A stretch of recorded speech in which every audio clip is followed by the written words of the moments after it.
जैसे कि Lucknow super giants जो यहाँ पे आईपीएल का टीम है, आखिर इसके कैप्टन कौन है? तो केएल राहुल इसके कैप्टन है, जो कि नई टीम गठित की गई थी लखनऊ सुपर जायंट्स, इसके कैप्टन केएल राहुल। इसके बाद देखिए एक सवाल, देखिए कम से कम तो 6 से 7 बार रिपीट हो चुका है। माजुली द्वीप किस नदी पर है? तो ब्रह्मपुत्र रिवर पर है। एक क्वेश्चन आया है, ये भी दोस्तों रिपीटेड क्वेश्चन है, 2 से 3 बार भी रिपीट हो चुका है कि विद्युत मोटर जो इलेक्ट्रिक मोटर होता है किस चीज पर काम करता है? तो फ्लेमिंग के लेफ्ट हैंड रूल पे ये काम करता है। एक प्रश्न पूछा गया है कि इनमें से डबल डिस्प्लेसमेंट रिएक्शन कौन है, यानी द्विविस्थापन अभिक्रिया कौन सी है? तो 4 यहाँ पे अभिक्रिया दी गई थी, जिसमें दोस्तों कुछ एक्सोथर्मिक, कुछ इंडोथर्मिक यानी उष्माक्षेपी इस तरह के भी थे, और एक जो था वो डबल डिस्प्लेसमेंट वाला था, उसको सही करना था। तो देखिए ये भी सवाल बहुत बार रिपीट हुआ है दोस्तों, और कई बार पूछ रहे हैं डबल डिस्प्लेसमेंट से। एक क्वेश्चन देखिए, एक कल भी पूछा था और आज भी डायरेक्टली यहाँ पे इसी पे रिलेटेड सवाल आ गया है। देखिए हीट जो होती है, उष्मा होती है, इसके बारे में क्या सही है? अब हीट का फॉर्मूला होता है, ये होता है I²RT। अब इससे पूछा था, इसमें ऑप्शन था कि जो हीट होता है करंट के स्क्वायर का डायरेक्टली प्रोपोर्शनल होता है। तो बिल्कुल सही है, जो हीट है वो डायरेक्टली प्रोपोर्शनल होता है करंट के, तो ये इसका आंसर हो जाता। एक देखिए प्रश्न पूछा है, पानी में अगर कोई छड़ रखी जाती है तो वो टेढ़ी दिखाई देती है, यानी मुड़ी हुई दिखाई देती है, तो आखिर क्यों? तो अपवर्तन के कारण, यानी कि ड्यू टू रिफ्रैक्शन। एक क्वेश्चन देखिए पूछा गया है कि तेलंगाना स्टेट है, उसकी दूसरी आधिकारिक भाषा कौन है? तो सेकंड ऑफिशियल लैंग्वेज तेलंगाना की दोस्तों उर्दू है, फर्स्ट तेलुगु है, तो उर्दू हो जाता।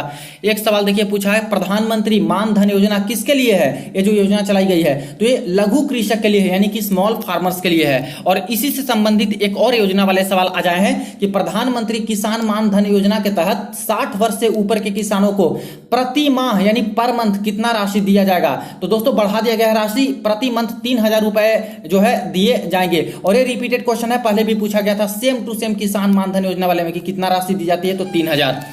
एक क्वेश्चन देखिए पूछा गया है कि 30 जून 2022 तक कुल कितनी अनुसूची है, यानी कि इंडियन कॉन्स्टिट्यूशन में कितने शेड्यूल हैं? तो टोटल 12 शेड्यूल हैं। एक सवाल देखिए आया है कि राष्ट्रपति राष्ट्रीय आपातकाल की घोषणा किस अनुच्छेद के द्वारा करते हैं, यानी नेशनल इमरजेंसी जो होता है वो किस आर्टिकल के अकॉर्डिंग? तो आर्टिकल 352 के अकॉर्डिंग होते हैं। स्टेट इमरजेंसी होता है जो कि यहाँ पे 356, जिसको राष्ट्रपति शासन बोलते हैं, और 360 जो होता है फाइनेंशियल इमरजेंसी यानी वित्तीय आपात, जो कि आज तक कभी भी भारत में नहीं लगी है। तो इस तरह से ये जो नेशनल इमरजेंसी था 352 वाला करेक्ट आंसर होता।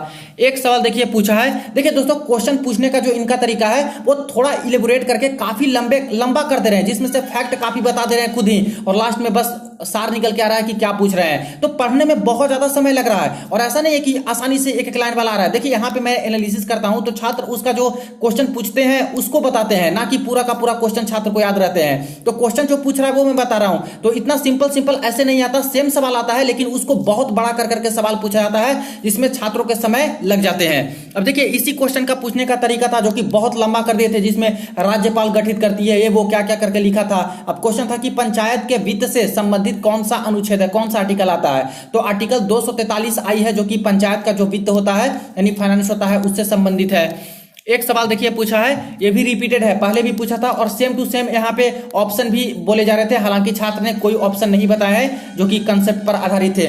एक्स और वाई जो क्रोमोसोम्स होते हैं, गुणसूत्र जो होते हैं, उसके बारे में क्या सही है? तो इसका डिफरेंस के बारे में क्या सिमिलरिटी है, समानता क्या है, या फिर क्या कैसे अलग है एक्स और वाई क्रोमोसोम? इसके बारे में 4 ऑप्शन था, उसमें से एक सही करना था।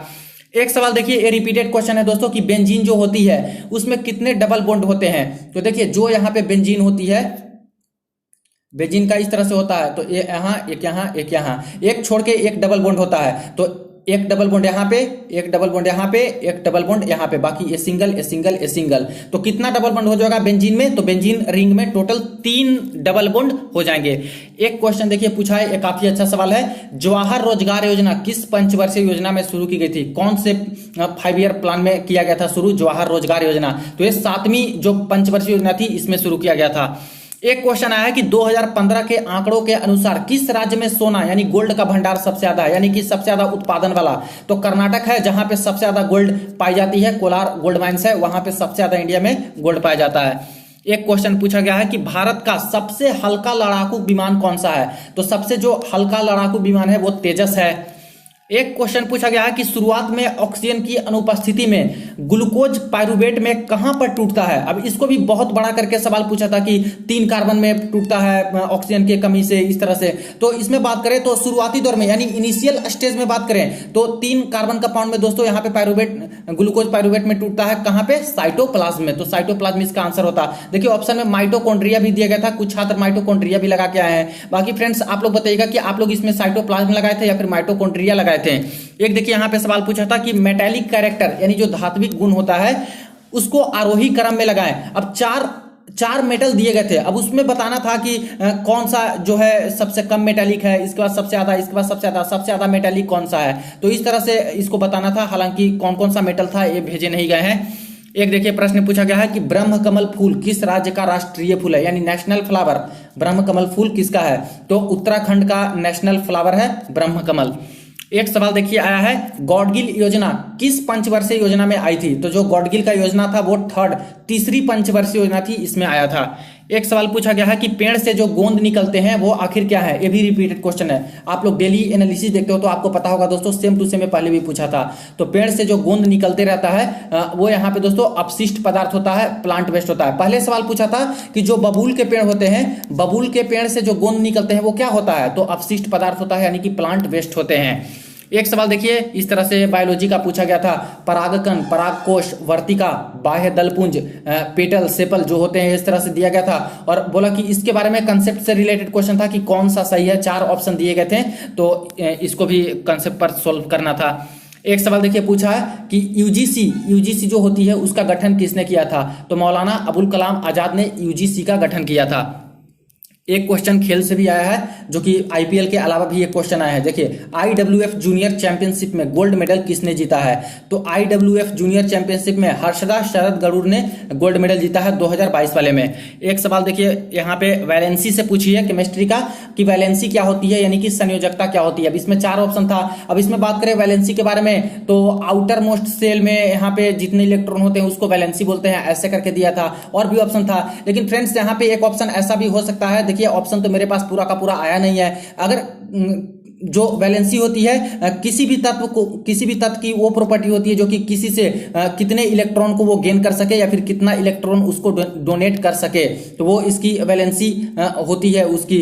जैसे किसी का 3 वैलेंसी है, यानी कि 3 अपने पास रख सकता है, किसी का इलेक्ट्रॉन ले सकता है, या फिर 3 डोनेट कर सकता है, किसी को 2 है तो 2 ले सकता है किसी से, या फिर 2 डोनेट कर सकता है। तो वैलेंसी के बारे में इस तरह से ऑप्शन दिया गया होगा, उसमें से सही करना था। एक देखिए प्रश्न पूछा कि अगर वर्चुअल यानी आभासी और छोटी इमेज बनती है, प्रतिबिंब बनती है, तो वो कौन सा दर्पण है। अब कौन से दर्पण में वर्चुअल बनेगा और छोटा बनेगा। तो दोस्तों कन्वेक्स मिरर रहता है, उत्तल दर्पण होता है, उसी में तो यहाँ पे आभासी बनता है, वर्चुअल बनता है और ये छोटा बनता है। तो छोटा बनेगा कब? उत्तल दर्पण में, यानी कि कन्वेक्स मिरर में। और लेंस की बात करें, लेंस का अगर पूछा रहता कि कौन से लेंस में, तब दोस्तों होता अवतल लेंस या फिर कनकेव लेंस। तो उत्तल दर्पण और अवतल लेंस जो होता है उसका कैरेक्टर सेम टू सेम होता है। एक देखिए प्रश्न पूछा है, फोकस दूरी 30 सेंटीमीटर है, अगर वस्तु 60 सेंटीमीटर पर रखी है तो कैसा दर्पण लेंस होगा। अब देखिए फ्रेंड्स ये हो सकता है कि ये इनकम्प्लीट क्वेश्चन है, या फिर इसके अकॉर्डिंग बात करें कि अगर फोकस दूरी 30 सेंटीमीटर है एफ और यहाँ पे 60 सेंटीमीटर पे ऑब्जेक्ट रखा है, यानी कि सेंटर ऑफ कर्वेचर ये होना चाहिए, इसके डबल वाला डिस्टेंस। तो पूछा कि कौन सा लेंस है। तो ऐसा तो दोस्तों लेंस में बात करें या फिर दर्पण में बात करें तब तो यहाँ पे पहले तो कनकेव मिरर हो जाएगा, यानी कि अवतल दर्पण। और लेंस में बात करें तो ऐसा किसका कैरेक्टर रहता है, ऐसा रहता है उत्तल दर्पण का। उत्तल दर्पण में F और 2F रहता है जो कि डबल इसका रहता है। तो उत्तल दर्पण में ऐसे रख सकते हैं कि फोकस इतना है तो इतना दूरी पे रखा जा सकता है। तो इसका आंसर ऐसे हो सकता था। एक देखिए सवाल आवर्धन क्षमता मैग्निफिकेशन से भी पूछा है और ये न्यूमेरिकल प्रश्न पूछा था। ये दोस्तों काफी घुमा के सवाल पूछे गए थे, तो इसको सोल्व करना था। कुछ भी डेटा यहाँ पे शेयर नहीं किए गए हैं, छात्र ने क्वेश्चन को स्किप कर दिया है। हालांकि देखिए क्वेश्चन हार्ड नहीं आते हैं, लेकिन क्वेश्चन जो बड़े बड़े देखने को मिल रहे हैं, तो टाइम के मैनेजमेंट को लेकर कुछ छात्र हैं जो कि क्वेश्चन को ही छोड़ देते हैं। एक देखिए प्रश्न पूछा गया है कि रेजिस्टेंस दिया गया था, करंट दिया गया था, अगर दूसरी रेजिस्टेंस R2 सर्किट जो कि अलग है तो उसमें करंट कितना प्रवाहित होगा। अभी डायरेक्ट एक लाइन में निकालने वाला नहीं था कि V बराबर IR कर दिए तो निकल जाएगा। तो यहाँ पे रेजिस्टेंस दिया था, करंट दिया था, तो वोल्टेज पहले निकाल लेते हैं। तो वोल्टेज निकाल लेते हैं, मान लेते हैं कि रेजिस्टेंस 10 ओम है, करंट 2 एम्पियर है, तो वोल्टेज कितना होगा। तो V बराबर IR यानी कि 10 गुना 2 यानी कि 20 वोल्ट। अब 20 वोल्ट आ गया। अब पूछा कि R2 कोई दूसरी रेजिस्टेंस है तब करंट कितना आएगा, तो मान लेते हैं कि R2 20 ओम है और वोल्टेज हमारी निकल के आई अभी 20 वोल्ट, तब करंट कितना होगा, तो I बराबर V/R इतना होता। तो V यहाँ पे 20 वोल्ट निकल के आया और मान लेते हैं कि दूसरा रेजिस्टेंस 20 ओम ही है, तो 20 से 20 कट जाएगा तो 1 एम्पियर। बाकी जो डेटा दिया गया होगा उसके अकॉर्डिंग आपका आंसर निकल के आ जाता। एक सवाल देखिए पूछा है, आयरन की जो कील होती है CuSO4 में मिलाने पर कैसा कलर हो जाएगा, रंग कैसा हो जाएगा। ये था लाल होगा, नीला होगा या फिर भूरा ब्राउन होगा। तो ये इसका करेक्ट आंसर होता है भूरा या ब्राउन कलर का हो जाता है। देखिए नीला तो ऐसे भी नहीं होगा क्योंकि CuSO4 ऑलरेडी नीला कलर का होता है, ब्लू विट्रियोल इसको बोलते हैं। तो आयरन का कील मिलाएंगे तो नीला से चेंज तो करेगा और भूरा हो जाता है, ब्राउन हो जाता है। एक सवाल देखिए, ये भी रिपीटेड क्वेश्चन है जो कि फेस्टिवल वाला है। सोलुंग त्योहार किस राज्य में मनाया जाता है, तो सोलुंग जो फेस्टिवल है वो अरुणाचल प्रदेश में मनाया जाता है। एक क्वेश्चन पूछा गया है कि कार्बन में अगर सिंगल बॉन्ड है तो क्या होता है, तो देखिए हाइड्रोकार्बन जो होते हैं सिंगल बॉन्ड वाले भी होते हैं, डबल बॉन्ड वाले भी होते हैं, ट्रिपल बॉन्ड वाले भी होते हैं। लेकिन जहां पे सिंगल बॉन्ड होती है वो कैसे होते हैं, तो वो सैचुरेटेड होते हैं, संतृप्त होते हैं। और डबल बॉन्ड और ट्रिपल बॉन्ड वाला जो होता है हाइड्रोकार्बन वो दोस्तों असंतृप्त अनसैचुरेटेड होते हैं। तो बहुत बार ये सवाल आ चुका है। अब तो दोस्तों इसमें गलती करने की कोई गुंजाइश है नहीं कि कौन सा सैचुरेटेड होता है कौन सा अनसैचुरेटेड होता है। एक देखिए यहाँ पे सवाल पूछे हैं, गंगा नदी के बारे में कौन सा कथन सही है। अब इसमें देखिए 4 ऑप्शन था, बड़ा बड़ा ऑप्शन दिया गया था कि गंगा है जो कि गंगोत्री से निकलती है, भागीरथी अलकनंदा इस तरह से मिलती है। तो काफी यहाँ पे कंफ्यूजिंग वाले दिए गए थे और अच्छा ऑप्शन था। इसमें से जिनको पूरा अच्छे से पता होगा गंगा नदी के उद्गम के बारे में वो इजिली इसको सोल्व कर देते हैं, तो इसके ऑप्शन नहीं आए हैं। एक देखिए सवाल पूछा गया है कि NaCl का जलीय सॉल्यूशन यानी जो एक्वस सॉल्यूशन होता है उसे क्या बोलते हैं, तो NaCl का जो जलीय सॉल्यूशन होता है उसे ब्राइन सॉल्यूशन बोलते हैं या फिर ब्राइन बोलते हैं। आप लोग बताइएगा कि ऑप्शन में था या फिर नहीं था, क्योंकि NaCl को अगर घोल देते हैं तो वो जो घोल मिलता है उसे ब्राइन ही बोलते हैं।